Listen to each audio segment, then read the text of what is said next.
ಮಧ್ಯದಲ್ಲಿ ಮೂಢ ಹಗರಣ ಒಂದಿದೆಯಲ್ಲ, ಮುಖ್ಯಮಂತ್ರಿ ಸಿದ್ದರಾಮಯ್ಯನವರು ತಮ್ಮ ಪತ್ನಿಯ ಹೆಸರಿಗೆ ಮೈಸೂರಿನ ವಿಜಯನಗರದ ಬೇರೆ ಬೇರೆ ಹಂತಗಳಲ್ಲಿ ಬೇರೆ ಬೇರೆ ಸ್ಟೇಜ್ಗಳಲ್ಲಿ 14 ಸೈಟ್ಗಳನ್ನು ಅಕ್ರಮವಾಗಿ ಪಡೆದಿದ್ದಾರೆ ಎನ್ನಲಾದಂಥ ಪ್ರಕರಣ. ಅವ್ರದ್ದು 3 ಚಿಲ್ಲರೆ ಎಕರೆ ಜಮೀನನ್ನು ಮೂಢ ಅಕ್ವೈರ್ ಮಾಡಿಕೊಂಡಿತ್ತು. 50-50 ಅಂತ ಪ್ರಾವಿಷನ್ ಇತ್ತು. ಆ ಪ್ರಾವಿಷನ್ ಅಡಿಯಲ್ಲಿ ತಗೊಂಡಿದ್ದೀವಿ ಮಾರಾಯರೆ, ನಮ್ಮೇ ತಪ್ಪು ಮಾಡಿದ್ದೀವಿ, 38,000 ಸ್ಕ್ವೇರ್ ಫೀಟು ಅಂತ ಮುಖ್ಯಮಂತ್ರಿಗಳ ಸಮರ್ಥನೆ. ಅದನ್ನು ವಿರೋಧಿಸಿ BJP ಅವ್ರದ್ದು ಪ್ರತಿಭಟನೆ ಇತ್ತು. ಮೈಸೂರಿನ ದೃಶ್ಯಗಳನ್ನು ನೋಡ್ತಾ ಇದ್ದೀರಿ. ಇದಕ್ಕಿಂತ ಮುಂಚೆ ಏನೇನಾಯಿತು ಅನ್ನೋದು ಮಜಾ ಇದೆ, ಅದನ್ನ ಹೇಳ್ತೀನಿ. ಮೈಸೂರಿನ ಮಹಾರಾಜ ಕಾಲೇಜ್ ಗ್ರೌಂಡ್ನಲ್ಲಿ ನಡೆದ ಪ್ರತಿಭಟನೆ.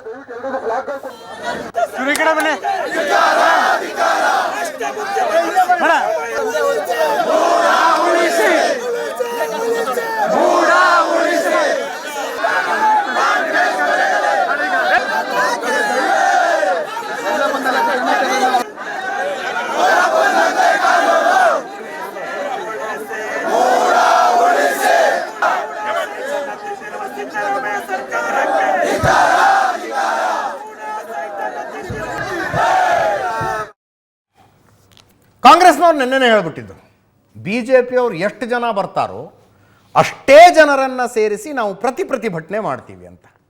ಕಾಂಗ್ರೆಸ್ನವ್ರದ್ದು ಆಯ್ತು. ಇವತ್ತು ಇವರು ಸಿದ್ದರಾಮಯ್ಯ ಭ್ರಷ್ಟಾಚಾರ ಮಾಡಿದ್ದಾರೆ ಅಂತ BJP ಅವ್ರದ್ದು ಘೋಷಣೆ, ಸಿದ್ದರಾಮಯ್ಯನವರು ಪ್ರಾಮಾಣಿಕರು ಅಂತ ಕಾಂಗ್ರೆಸ್ನವ್ರದ್ದು ಘೋಷಣೆ. ಪ್ಲಾನ್ ಪ್ರಕಾರ ಕಾಂಗ್ರೆಸ್ನವರಿಗೆ BJPಯ ಪ್ರತಿಭಟನೆಗೆ ಮುತ್ತಿಗೆ ಹಾಕೋದಿತ್ತು. ಪೊಲೀಸರು ತಡೆದ್ರು.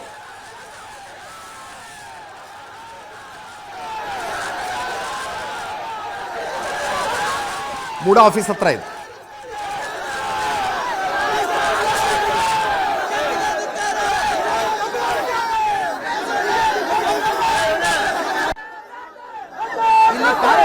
ಪೊಲೀಸರು ಅರೆಸ್ಟ್ ಮಾಡಿದ್ರು.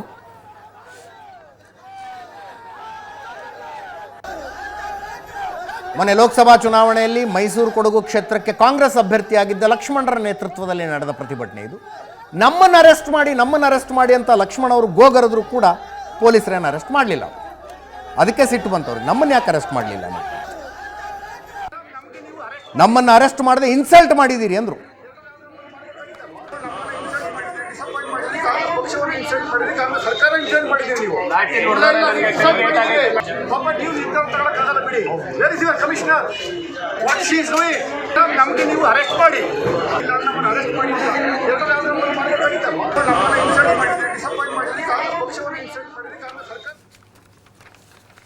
ಇದೇನಾಯಿತು, BJP ಅವರು ಪ್ಲ್ಯಾನ್ ಮಾಡಿಕೊಂಡ್ರು.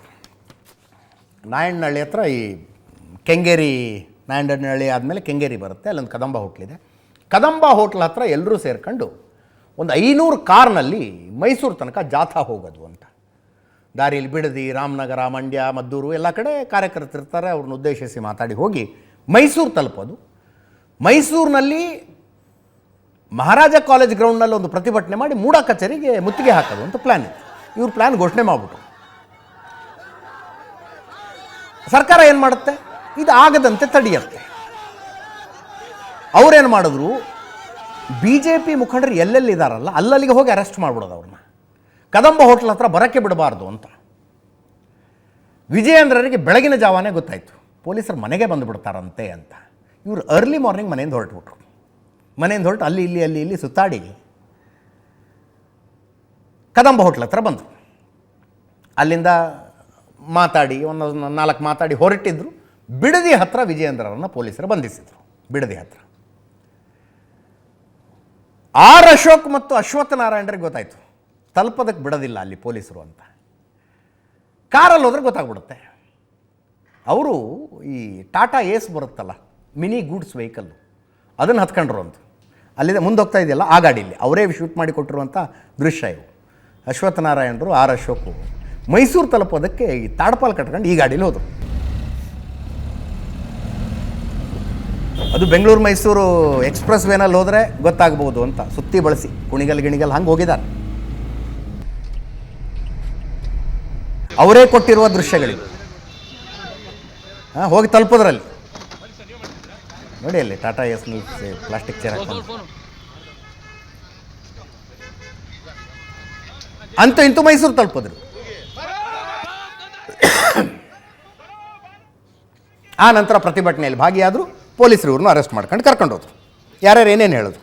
ಆರ್ ಅಶೋಕ್, ವಿಜಯೇಂದ್ರರು, ಯದುವೀರ್ ಒಡೆಯರ್, ನೂತನ ಸಂಸದರು ಪ್ರತಿಭಟನೆಯಲ್ಲಿದ್ದರು, ಶ್ರೀವತ್ಸ ಇದ್ದರು, ಬಿಜೆಪಿ ಶಾಸಕರು. ಕೇಳಿಸ್ಕೊಳ್ಳಿ. ಭಾರತೀಯ ಜನತಾ ಪಾರ್ಟಿ ಇವತ್ತು ಮೈಸೂರು ಚಲೋಗೆ ನಾವು ಕರೆಯನ್ನು ಕೊಟ್ಟಿದ್ವಿ. ವಾಲ್ಮೀಕಿ ಅಭಿವೃದ್ಧಿ ನಿಗಮದ ಹಗರಣ ಇರಬಹುದು, ದಲಿತರಿಗೆ ಮೀಸಲಿಟ್ಟಿರ್ತಕ್ಕಂಥ ಹಣವನ್ನು ದೋಚಿ ಇವತ್ತು ಲೋಕಸಭಾ ಚುನಾವಣೆಯಲ್ಲಿ ಬಳಸಿದ್ದಾರೆ ಕಾಂಗ್ರೆಸ್ ಸರ್ಕಾರ. ರಾಜ್ಯವನ್ನ ATM ಆಗಿ ಪರಿವರ್ತನೆ ಮಾಡಿಕೊಂಡಿದ್ದಾರೆ. ರಾಹುಲ್ ಗಾಂಧಿಗೆ ದುಡ್ಡನ್ನು ಕಳಿಸ್ತಕ್ಕಂಥ ಕೆಲಸ ಕರ್ನಾಟಕದ ಮೂಲಕ ಮಾಡ್ತಾ ಇದ್ದಾರೆ. ಮತ್ತೊಂದು ಕಡೆ ಮೂಡಾದ 5,000 ಕೋಟಿ ಹಗರಣ. ಯಾವುದೇ ಕಾರಣಕ್ಕೂ ಇವತ್ತೇನು ಬಡವರಿಗೆ ದಲಿತರಿಗೆ ಮೀಸಲಿಟ್ಟಿರ್ತಕ್ಕಂಥ ನಿವೇಶನವನ್ನ ನಿಮ್ಮ ಕುಟುಂಬಕ್ಕೆ ಕೊಡಿಕೊಂಡು ಒಂದು ರೀತಿ ಪ್ರಜಾಪ್ರಭುತ್ವದಲ್ಲಿ ವಿರೋಧ ಪಕ್ಷಕ್ಕೆ ಪ್ರತಿಭಟನೆ ಮಾಡುವಂಥ ಹಕ್ಕಿದೆ. ಇವತ್ತು ಪ್ರತಿಭಟನೆ ಮಾಡುವಂಥದ್ದಕ್ಕೂ ಹತ್ತಿಕ್ಕೋದು. ನಾವು ಇಲ್ಲಿಗೆ ಬರಬೇಕಾದ್ರೆ ಟೆಂಪೋದಲ್ಲಿ ಬಂದಿದ್ರಿ. ಏನು ತರಕಾರಿ ಹೌದು, ತರಕಾರಿ ತುಂಬಿರುವಂಥ ತರಕಾರಿಯ ಒಂದು ಟೆಂಪೋದಲ್ಲಿ ನಾವು ಈ ಪ್ರತಿಭಟನೆಗೋಸ್ಕರ ಇವರ ಪೊಲೀಸರ ಕಣ್ ತಪ್ಪಿಸಿ ನಾವು ಬಂದಿದ್ದೀರಿ. ಯಾಕೆ? ಪ್ರತಿಭಟನೆ ನಮ್ಮ ಹಕ್ಕು, ಇದು ಸಂವಿಧಾನದಲ್ಲಿರುವಂಥದ್ದು ಹಕ್ಕು. ಇದು ಭಾರತ ದೇಶದಲ್ಲಿ ನಮಗೆಲ್ಲರಿಗೂ ಸ್ವಾತಂತ್ರ್ಯ ಇದೆ ಪ್ರತಿಭಟನೆ ನಡೆಸೋದಕ್ಕೆ. ಜನರ ಪರವಾಗಿ ಪ್ರತಿಭಟನೆ ನಡೆಸೋ ಸಮಯದಲ್ಲಿ ತುರ್ತು ಪರಿಸ್ಥಿತಿ ಥರನೇ ಇವತ್ತು ನಮ್ಮನ್ನೆಲ್ಲರೂ ಬಂಧಿಸಿದರೆ ಜನರ ಧ್ವನಿಯಾಗಿ ನಾವು ಯಾವಾಗಲೂ ಇದ್ದೇ ಇರ್ತೀವಿ ಅಂತ ನಾವು ಕೂಡ ಪ್ರಮಾಣವನ್ನು ಮಾಡಿದ್ದೀವಿ. ಆ ನಿಟ್ಟಿನಲ್ಲಿ ನಾವು ಕೆಲಸ ಮುಂದುವರಿತೀವಿ. ಇದು ಯಾವುದೇ ಒಂದು ಅಡಿ ಮಾಡಿದ್ರೂ ನಾವು ಯಾವಾಗಲೂ ಮಾಡ್ತಾ ಇರ್ತೀವಿ.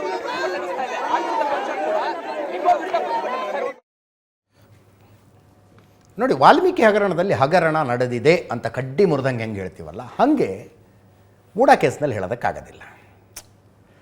ಮ್ಯಾಟ್ರ್ ಆಫ್ ಇನ್ವೆಸ್ಟಿಗೇಷನ್, ಇದು ನಿಜವಾಗ್ಲೂ ಮ್ಯಾಟ್ರ್ ಆಫ್ ಇನ್ವೆಸ್ಟಿಗೇಷನ್. ಎಷ್ಟು ಜಾಗ ಹೋಗಿತ್ತು, ಯಾರಿಂದ ಖರೀದಿ ಮಾಡಿದ್ರು, ನಿಜವಾಗ್ಲೂ ಖರೀದಿಯಾಗಿತ್ತಾ, ಅದಾದ ನಂತರ 50-50 ಅನುಪಾತದ ಕಾನೂನುಗಳು ಏನು ಹೇಳ್ತವೆ, ಮ್ಯಾಟ್ರ್ ಆಫ್ ಇನ್ವೆಸ್ಟಿಗೇಷನ್. ಬಟ್ ಬಂದ್ಬಿಡ್ತಿ ಕೇಸು. ಇವರು ಪ್ರತಿಭಟನೆ ಮಾಡ್ತಿದಾರಲ್ಲ BJP-ಯವರು, ಎದೆ ಮುಟ್ಕೊಂಡು ಹೇಳ್ಬಿಡ್ಲಿ ಇವರು ನಮ್ಮ ಪಕ್ಷದವ್ರು ಯಾರೂ ಇಲ್ಲ ಇದರಲ್ಲಿ ಅಂತ, ಅಥವಾ JDS-ನವ್ರು ಹೇಳಿಬಿಡ್ಲಿ ನಮ್ಮವ್ರು ಯಾರೂ ಹಂಗೆ ಸೈಟ್ ತಗೊಂಡಿಲ್ಲ ಅಂತ ಹೇಳಿಬಿಡ್ಲಿ, ನೋಡೋಣ. ಹಾಗೆ ಎದೆ ಮುಟ್ಟಿಕೊಂಡು ಹೇಳಬಲ್ಲಂಥ ಅಥವಾ ಹೇಳಬಲ್ಲಂಥ ಅಲ್ಲ, ಹೇಳಬಲ್ಲಂಥವ್ರು ಯಾರ್ಯಾರಿದ್ದಾರೋ ನಮ್ಗೆ ಗೊತ್ತಿಲ್ಲ. ಹೇಳಿರುವಂಥ ಏಕೈಕ ರಾಜಕಾರಣಿ ಮೈಸೂರಿನಲ್ಲ ಅಂದರೆ ಪ್ರತಾಪ್ ಸಿಂಹ ವೇದಿಕೆಯ ಮೇಲೆ ನಿಂತ್ಕೊಂಡು ಹೇಳ್ತಾರೆ, ನನ್ನನ್ನು ಹೊರತುಪಡಿಸಿ ಉಳಿದವರೆಲ್ಲರೂ ಸೈಟ್ ತಗೊಂಡಿದ್ದಾರೆ ಇದರಲ್ಲಿ ಅಂತ. ಪ್ರತಾಪ್ ಸಿಂಹ ಒಬ್ಬರೇ ಹೇಳೋದು ಅದನ್ನು. ಸಿದ್ದರಾಮಯ್ಯನವರು ಈ ವಿಷಯದಲ್ಲಿ ನೋಡಿ ಯೋಚನೆ ಮಾಡಿ ನೀವು, ಹಂಗೆ ಹೆಂಗಿರ್ತಿತ್ತು.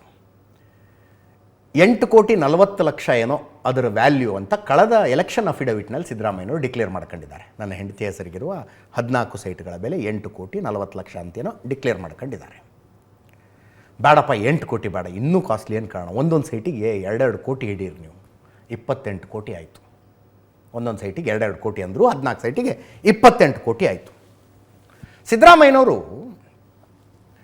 ಹೋದ್ರೂ ಹೋಗಲಿ 28 ಕೋಟಿ, ಅದು ಏನು ಮಾಡೋಣ ನೋಡ್ಬಿಡೋದು, ಏನು ಮಾಡೋಣ ಇದಕ್ಕೆ ಅಂದ್ಕೊಂಡು ಏನೋ ಬೈ ಮಿಸ್ಟೇಕ್ ಬಂದುಬಿಟ್ಟಿದೆ ಕೊಟ್ಟುಬಿಟ್ಟಿದ್ದಾರೆ. ನಾನು ನನ್ನ ಸೈಟ್ಗಳನ್ನು ವಾಪಸ್ ಸರೆಂಡರ್ ಮಾಡ್ತಿದ್ದೀನಿ ಮೂಡಾಗೆ ಅಂಥೇಳಿ ಮೂಡಾ ಹಗರಣದ ಸಂಪೂರ್ಣ ತನಿಖೆಗೆ ಒಂದು SIT ಮಾಡಿಬಿಟ್ಟಿದ್ರೆ ಹೆಂಗಿರ್ತಿತ್ತು ಒಂದು SIT ಮಾಡಿ ತನಿಖೆ ಆಗಿಬಿಡಲಿ ಮೂಡಾ ಹಗರಣದ್ದು, ನನ್ನ ಸೈಟ್ ನಾನು ವಾಪಸ್ ಕೊಡ್ತೀನಿ ಅಂತ.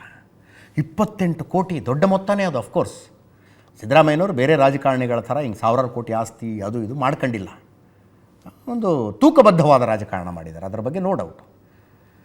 ಬಟ್ ವೈಯಕ್ತಿಕ ಭ್ರಷ್ಟಾಚಾರದ ಆರೋಪ ಅನ್ನುವಂಥದ್ದು ಮೊದಲನೇ ಸಲ ಸಿದ್ದರಾಮಯ್ಯನವ್ರಿಗೆ ಬಂದಿದೆ. ಆವಾಗ ನನ್ನ ಹೆಂಡತಿ ಹೆಸರಿಗಿರುವ 14 ಸೈಟ್ಗಳನ್ನು ನಾನು ವಾಪಸ್ ಮೂಡಾಗಿ ಸರೆಂಡರ್ ಮಾಡ್ತಾ ಇದ್ದೀನಿ ಮತ್ತು ಮೂಡಾ ಹಗರಣದ ತನಿಖೆಗೆ ಆದೇಶ ಮಾಡ್ತಾ ಇದ್ದೀನಿ ಅಂತ ಒಂದು SIT ರಚನೆ ಮಾಡ್ಬಿಡೋದು.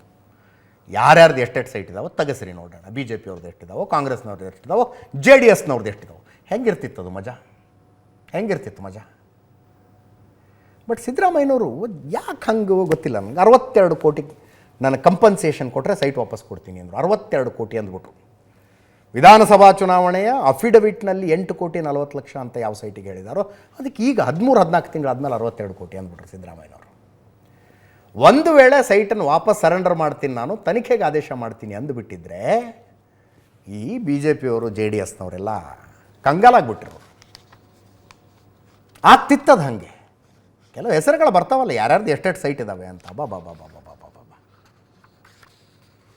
ಏನೋ ಹಿಂಗಾಗಿದೆ. ಇರಲಿ, ಮುಂದಿನ ಸುದ್ದಿಗೆ ಹೋಗ್ತೀನಿ ಈಗ.